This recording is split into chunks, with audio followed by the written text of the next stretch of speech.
എല്ലാവർക്കും നമസ്തേ. നമ്മൾ 5/3/2025 ബുധനാഴ്ചത്തെ നക്ഷത്ര ഫലങ്ങളാണ് പറയാൻ പോകുന്നത്.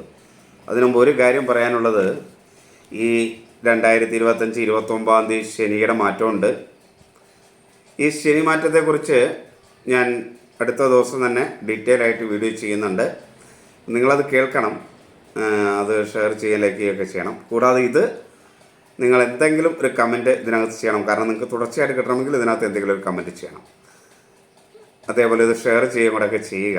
നിങ്ങൾ തരുന്ന കമൻറ്റും ഷെയറുമൊക്കെയാണ് എനിക്കിത് തുടർന്നിടാനുള്ളൊരു പ്രോത്സാഹനം എന്ന രീതിയിൽ വരുന്നത്. അതുകൊണ്ട് അത് നിങ്ങൾ ചെയ്യുക. പിന്നെ വ്യക്തിപരമായ നിങ്ങളുടെ ഫലം ലഭിക്കണമെന്നുള്ളവർ ഇതിനകത്ത് കാണുന്ന എൻ്റെ വാട്സാപ്പ് നമ്പറാണ്. അതിലേക്ക് നിങ്ങളുടെ ഡീറ്റെയിൽ മെസ്സേജ് ചെയ്യുക. അതിനൊരു ഫീസ് ഉണ്ടായിരിക്കും. അപ്പോൾ ഞാൻ ഇടുന്ന ശനിമാറ്റവും നിങ്ങൾ കാണുക. എല്ലാത്തിനും നിങ്ങൾ കമൻറ്റ് ചെയ്യുക.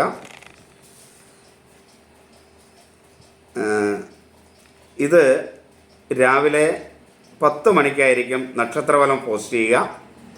വൈകിട്ട് 3 മണിക്ക് നിങ്ങളുടെ തൊഴിൽ മേഖല എന്ന പോസ്റ്റ് ചെയ്യുന്നതായിരിക്കും. കാരണം പലരും അങ്ങനെ പറഞ്ഞതുകൊണ്ടാണ് ഞാൻ ഈ ടൈം ഒന്ന് ചേഞ്ച് ചെയ്തിട്ടുള്ളത്. പലരും കുറച്ചുകൂടെ സൗകര്യപ്രദം അത് കേൾക്കാൻ ഈ രാവിലെ നക്ഷത്രഫലവും ഉച്ചയ്ക്ക് 3 മണിക്ക് തൊഴിൽ മേഖലയും പോസ്റ്റ് ചെയ്യണം എന്ന നിർദ്ദേശം അംഗീകരിക്കുകയാണ്. അത് വയ്ക്കുകയാണ്. പ്രയോജനപ്രദമാണെങ്കിൽ അതങ്ങനെ തുടരാം. അത് നിങ്ങളുടെ അഭിപ്രായം കൂടെ കമൻറ്റ് ചെയ്യാം. നമുക്ക് നോക്കാം. വിശദമായി ഫലത്തിലേക്ക് വരാം. നമുക്ക് പിന്നെ ഒരു കാര്യം, കാണുന്നത് പോലെ പറയാൻ കഴിയും. നിങ്ങളെ സുഖിപ്പിക്കാനായിട്ട് എനിക്ക് പറ്റില്ല. അപ്പോൾ അങ്ങനെ സുഖിപ്പിക്കുന്നത് കേൾക്കണമെന്ന് ആഗ്രഹമുള്ളവർ എൻ്റെ വീഡിയോ ഫോളോ ചെയ്യേണ്ട. ഞാനിങ്ങനെ പറയുന്നതിൽ വിഷമം തോന്നണ്ട, തുറന്ന് പറയുകയാണ്. കാരണം നാളെ നേരം വെളുക്കുമ്പോൾ നിങ്ങളെല്ലാവരും രാജാവായി തീരുമെന്ന് പറയാനായിട്ട് എനിക്കാവില്ല. കാരണം അങ്ങനെ ആവാൻ പോകുന്നില്ല. അപ്പോൾ പിന്നെ ഞാൻ പറഞ്ഞിട്ട് കാര്യമുണ്ട്? അല്ലെങ്കിൽ നിങ്ങൾക്ക് നാളെ ലോട്ടറി അടിക്കും എല്ലാവർക്കും എന്ന് പറഞ്ഞാൽ അതിന് പ്രയോജനമൊന്നുമില്ല, ഉണ്ടാവാൻ പോകുന്നില്ല. അപ്പോൾ അതുകൊണ്ട് അങ്ങനെയൊന്നും പറയാൻ എന്നെ കിട്ടില്ല. ഇതിനകത്ത് ശുഭകരമായ മേഖല ശുഭകരമാണെന്നും ഗുണകരമായ മേഖല ഗുണകരമാണെന്നും പറയാം. ഇനി നമുക്ക് കാണുക. ഇതിൻ്റെ മുഴുവൻ വീഡിയോയും ഞാൻ യൂട്യൂബിൽ പോസ്റ്റ് ചെയ്യുന്നുണ്ട്. അത് നിങ്ങൾ കാണുക. എല്ലാവരും യൂട്യൂബ് കാണാനായിട്ട് ശ്രദ്ധിക്കുക. മുഴുവൻ വീഡിയോയും യൂട്യൂബ് പോസ്റ്റ് ചെയ്യുന്നുണ്ട്. ഇനി നമുക്ക് ഇത് നോക്കാം. മേടം കൂറുകാരുടെ ഫലം 5/3/2025. അശ്വതി, ഭരണി, കാർത്തിക ആദ്യ കാൽഭാഗമാണ് മേടക്കൂറെന്ന് പറയുന്നത്. മേടക്കൂറുകാരെ സംബന്ധിച്ചിടത്തോളം പൊതുവെ ഗുണകരമായ ഒരു ദിവസമാണ്. നക്ഷത്രഫലത്തെ അടിസ്ഥാനമാക്കി പറയുമ്പോൾ, ചാരഫലം അനുസരിച്ച് പറയുമ്പോൾ ഗുണഫലമാണ്. ഈശ്വരാധീനമൊക്കെ ഉള്ളൊരു ദിവസമാണ്. പൊതുവെ ഒരു ആത്മവിശ്വാസവുമൊക്കെ എല്ലാ കാര്യത്തിലും ഉണ്ടാകുകയും അങ്ങനെ ആത്മവിശ്വാസമൊക്കെ ഉണ്ടാകുന്നത് കൊണ്ട് തന്നെ തൊഴിൽ മേഖലയിലെ കാര്യങ്ങളെല്ലാം ഭംഗിയായി ചെയ്ത് തീർക്കാൻ കഴിയുന്ന ഒരവസ്ഥ മേടക്കൂറുകാർക്കുണ്ടാവും. അലസതയില്ലാതെ കാര്യങ്ങൾ ചെയ്യാൻ കഴിയും. ആരോഗ്യം താരതമ്യേന മേന്മയുള്ളതായിരിക്കും.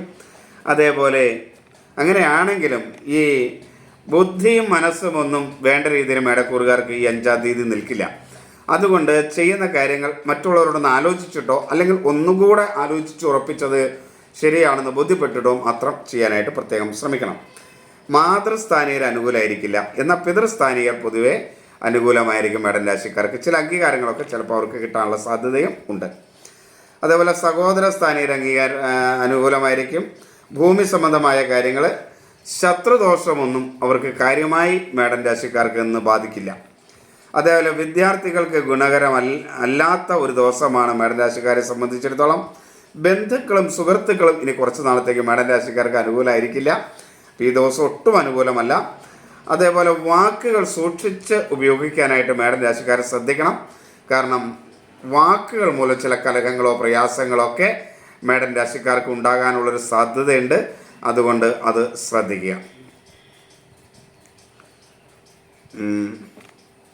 ധനപരമായ കാര്യങ്ങൾ പൊതുവെ മേടൻ രാശിക്കാർക്ക് നടന്നു കിട്ടും. മക്കളിൽ നിന്നും കുടുംബത്തിൽ നിന്നുമൊക്കെ അനുകൂലാവസ്ഥ മേടൻ രാശിക്കാർക്ക് ഉണ്ടാവും. ജീവിത പങ്കാളിയിൽ നിന്ന് അനുകൂലമായിരിക്കും. തൊഴിൽ മേഖല അനുകൂലമായിരിക്കും. പൊതുവെ മേടം രാശിക്കാർക്ക് അനുകൂലമായ ഒരു സ്ഥിതി ആയിരിക്കും. ഇനി ഇടവം രാശി. കാർത്തിക അവസാന മുക്കാൽ ഭാഗം, രോഹിണി മകീരം ആദ്യ പകുതി ഭാഗം ഇടവം രാശി. ഇടവം രാശിക്കാർക്ക് ഗുണപരമായ ഒരു ദിവസമാണ് 5/3/2025. പൊതുവേ അനുകൂലമായിരിക്കും. പക്ഷെ ദൈവാധീനക്കുറവ് അവർക്കുള്ളത് കൊണ്ട് അത് അവരുടെ ജീവിതത്തിൽ അനുഭവപ്പെടും. അതൊന്ന് ശ്രദ്ധിച്ചാൽ മതി. വിദ്യാർത്ഥികൾക്കൊക്കെ ഇടവൻ രാശിക്കാർക്ക് അനുകൂലമാണ്.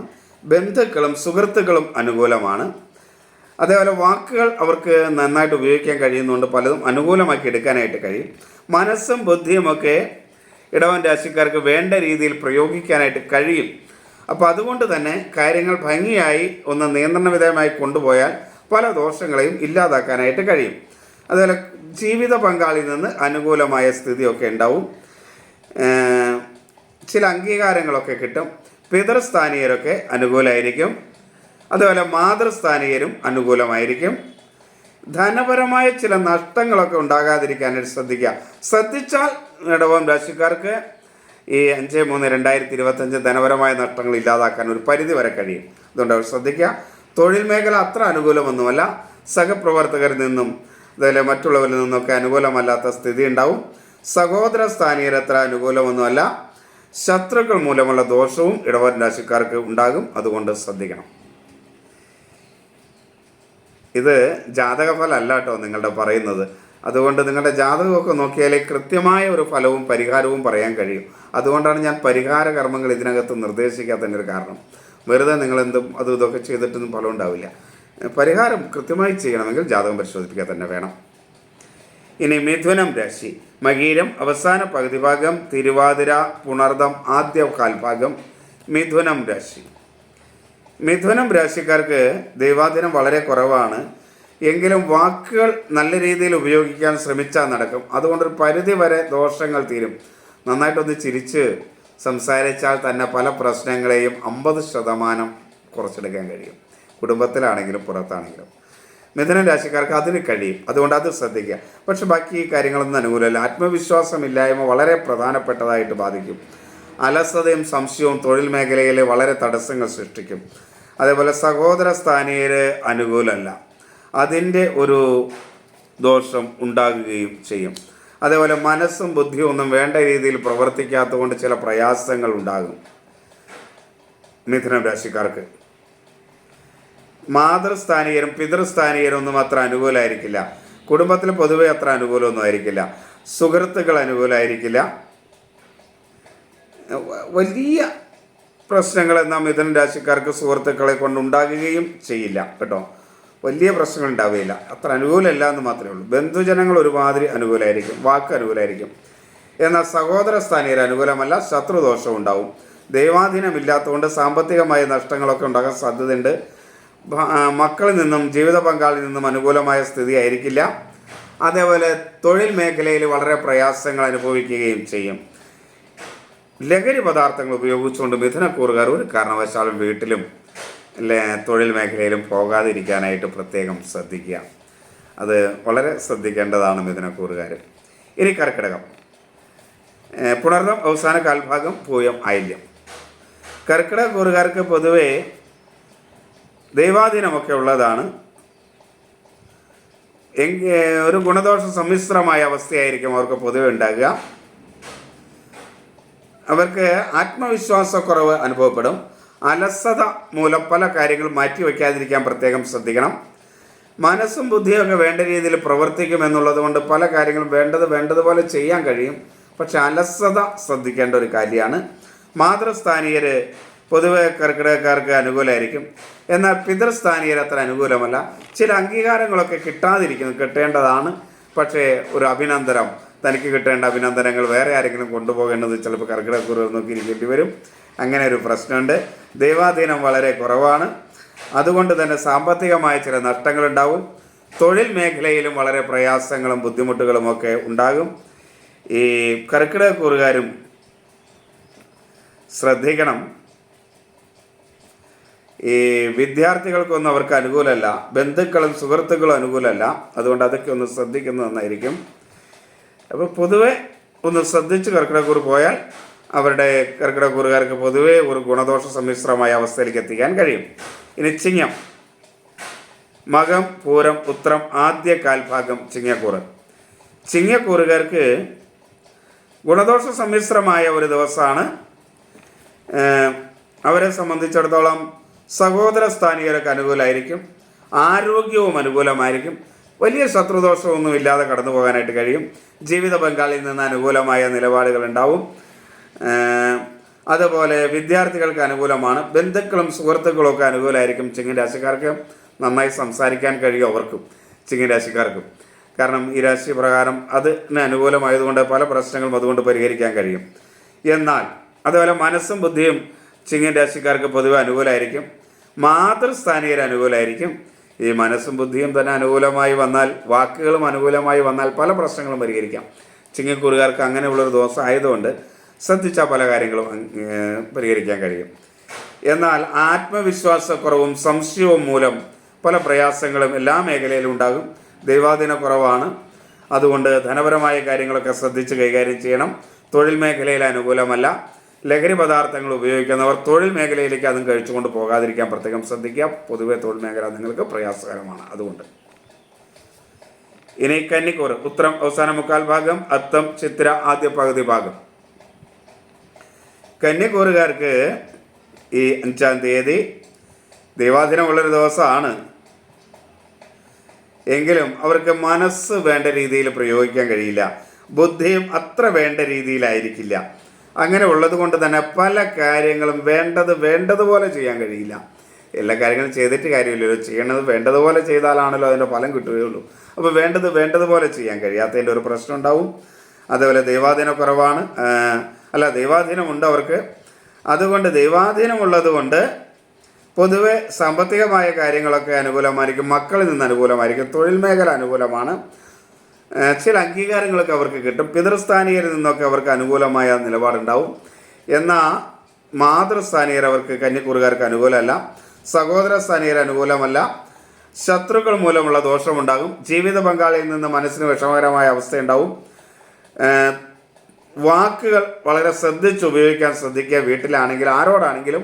കാരണം വാക്കുകൾ മൂലം കന്നിക്കൂറുകാർക്ക് ചില പ്രയാസങ്ങൾ, ബുദ്ധിമുട്ടുകളൊക്കെ ഉണ്ടാകാൻ സാധ്യതയുണ്ട്. അതുകൊണ്ട് അത് ശ്രദ്ധിക്കണം.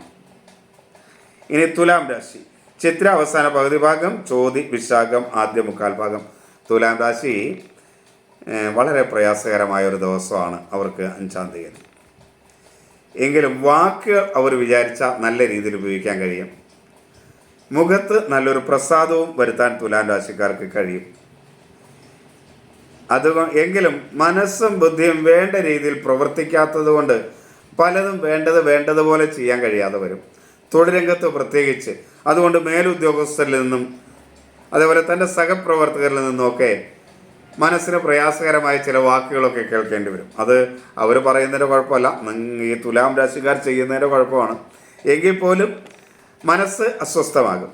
അതേപോലെ ആത്മവിശ്വാസക്കുറവ് ഉണ്ടാകും. ഒന്നിലും ഒരു ആത്മവിശ്വാസം ഉണ്ടാവില്ല, അലസത ഉണ്ടാവും, സംശയവുമായിരിക്കും. അപ്പോൾ അതുകൊണ്ട് തന്നെ തൻ്റെ വർക്ക് കാര്യമായിട്ട് ചെയ്തു പോകാൻ ബുദ്ധിമുട്ടായിരിക്കും. സുഹൃത്തുക്കളൊന്നും അത്ര അനുകൂലമായിരിക്കില്ല. അതുകൊണ്ട് കൂടെ നിൽക്കുന്നവരിൽ നിന്നും ചിലപ്പോൾ ചതിയൊക്കെ പ്രതീക്ഷിക്കണം, വാക്കുകൾ കൊണ്ടാണെങ്കിൽ പോലും. അതേപോലെ സഹപ്രവർത്തകർ അനുകൂലമായിരിക്കില്ല. തനിക്ക് അംഗീകാരങ്ങളൊന്നും കിട്ടിയെന്ന് വരില്ല, ചിലപ്പോൾ നല്ല വാക്കുകളൊന്നും മറ്റുള്ളവരിൽ നിന്ന് കിട്ടിയെന്ന് വരില്ല. ധനപരമായ കാര്യങ്ങളിൽ ചിലപ്പോൾ ചില നഷ്ടമുണ്ടാകാം. കുടുംബത്തിൽ നിന്നാണെങ്കിലും ഒരു സ്വസ്ഥതയോ സമാധാനം കിട്ടിയെന്ന് വരില്ല. തൊഴിൽ മേഖല ഒട്ടും അനുകൂലമല്ല, ശ്രദ്ധിക്കുക. ഇനി വൃശ്ചികം രാശി, വിശാഖം അവസാന കാൽഭാഗം, അനിഴം തൃക്കേട്ട. വൃശ്ചികം രാശിക്ക് ദോഷകരമാണ്.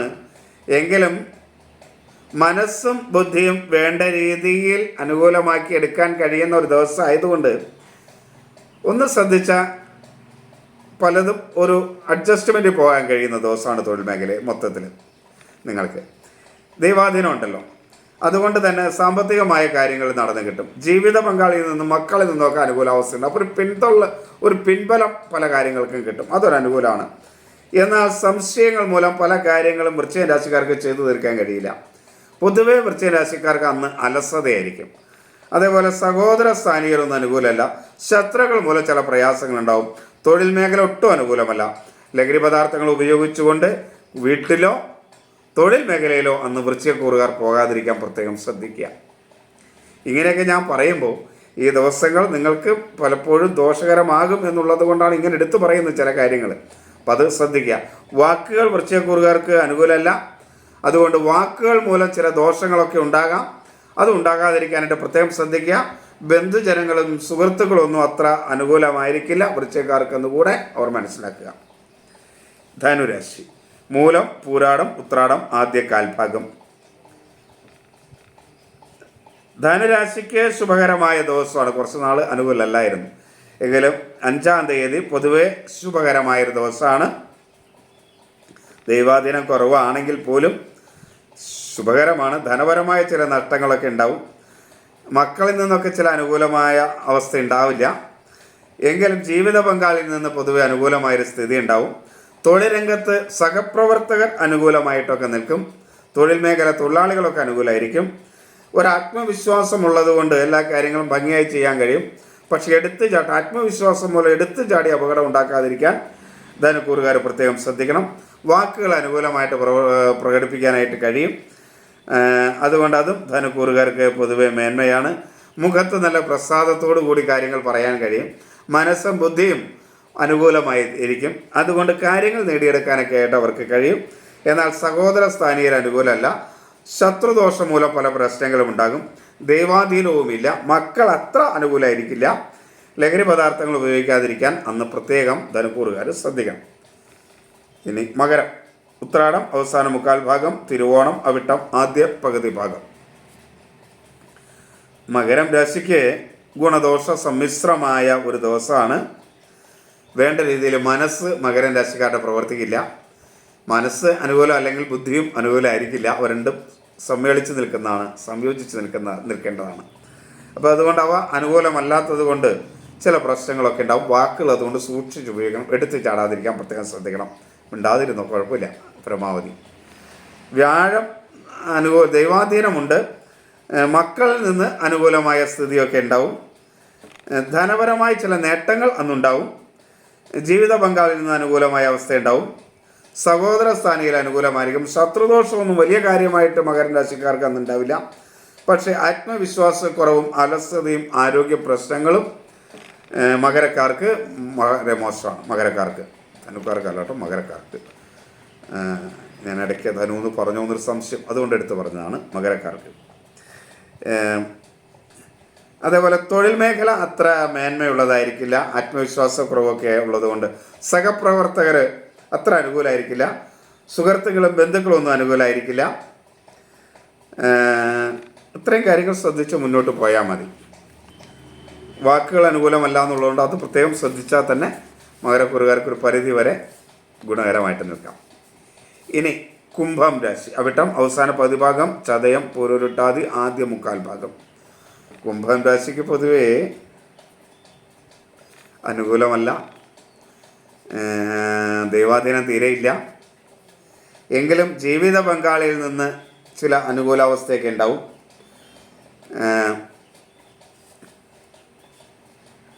എന്നാൽ മനസ്സ് അനുകൂലമല്ലാത്തത് കൊണ്ട് ചില പ്രയാസങ്ങൾ അനുഭവപ്പെടാൻ സാധ്യതയുണ്ട്. മനസ്സ് ആവശ്യമില്ലാത്ത ചിന്തകൾ മൂലം അസ്വസ്ഥമാക്കാതിരിക്കാൻ കുംഭക്കൂറുകാർ പ്രത്യേകം ശ്രദ്ധിക്കണം. എന്നാൽ വാക്കുകളൊക്കെ നന്നായിട്ട് ഉപയോഗിക്കാൻ കഴിയും. ബന്ധുക്കളും സുഹൃത്തുക്കളും ഒക്കെ അനുകൂലമായിരിക്കും. അപ്പോൾ അതുകൊണ്ട് ഒരു സമാധാനമൊക്കെ ഉണ്ടാകും. ദൈവാധീനം വളരെ കുറവാണ്. ജീവിത പങ്കാളി അനുകൂലമല്ല എന്ന് ഞാൻ പറഞ്ഞു.